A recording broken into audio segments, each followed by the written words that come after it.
प्रयागराज के महाकुंभ को लेकर इन दिनों पिंटू महारा एक बड़ी चर्चा का केंद्र बिंदु बने हुए हैं। मोहरा के परिवार ने नाव के किराए से 30 करोड़ रुपए कमाए। यूपी के सीएम योगी आदित्यनाथ ने विधानसभा में पिंटू महारा के काम और नाम का जिक्र किया, पर अब कुछ ही घंटे बाद उसके बारे में सनसनीखेज खुलासा हुआ है। जानकारी मिली है कि पिंटू समेत परिवार के ज्यादातर सदस्य अपराधी हैं। उनकी हिस्ट्री सीटर का एक पूरा वो रहा है। कई सदस्य जेल जा चुके हैं। मोहरा परिवार के मुखिया पिंटू महारा के खिलाफ गंभीर धाराओं में 21 आपराधिक मुकदमे दर्ज है। उसके खिलाफ 2 बार गुंडा एक्ट और गैंगस्टर के एक्ट के तहत कई कार्रवाई की जा चुकी है। महाकुंभ के दौरान भी उसके खिलाफ रंगदारी मांगने और मारपीट करने की एफआईआर दर्ज हुई है। दबंगई और वर्चस्व की लड़ाई में परिवार के 5 सदस्यों की हत्या भी हो चुकी है। पिंटू महारा के बारे में नए खुलासे से सब हैरान है। यूपी सरकार की आलोचना करने का विपक्ष को एक और मौका मिल गया है। योगी आदित्यनाथ ने नाम लिए बिना जिस परिवार का जिक्र किया था, उसकी छवि दबंगों और माफियाओं की है।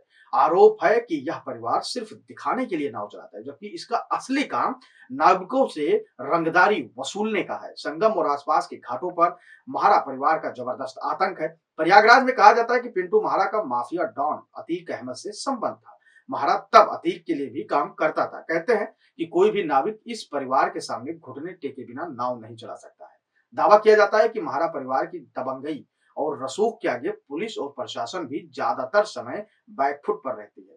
यही वजह है कि महाकुंभ के दौरान भी देश के कोने कोने से आने वाले श्रद्धालुओं से नाव से यात्रा कराने के नाम पर मनमानी वसूली की गई। सीएम योगी आदित्यनाथ ने नाम लिए बिना पिंटू महारा की तारीफ की थी। उसका असली नाम अमित महारा है। करीब 43 साल के पिंटू के खिलाफ कुल 21 मुकदमे दर्ज हैं।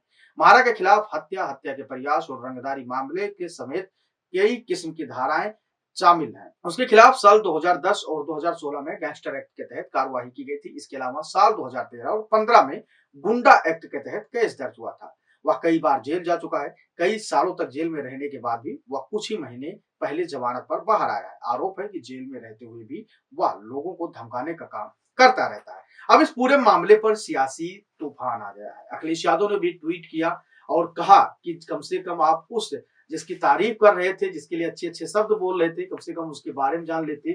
और वो एक इकलौता ऐसा है कि उसका हिस्ट्री क्या रहा, इसके बारे में भी माननीय को पढ़ लेना चाहिए। तो शायद इसीलिए इतने प्रदेश में जो गुंडे हैं वो एक्टिव हैं। उन्होंने एक और उसमें लिखा था एक छोटे से बच्चे को दिखाते हुए कि कैसे गंदगी में एक बच्चा चंद सिक्के तलाश कर रहा है और दूसरी तरफ योगी आदित्यनाथ यानी कि मुख्यमंत्री योगी आदित्यनाथ किस तरीके से किसी एक व्यक्ति को लेकर, एक गुंडे को लेकर किस तरीके से उसकी तारीफ की पुल बांध रहे हैं। अब इस पूरे मामले पर सियासत गर्मा गई है।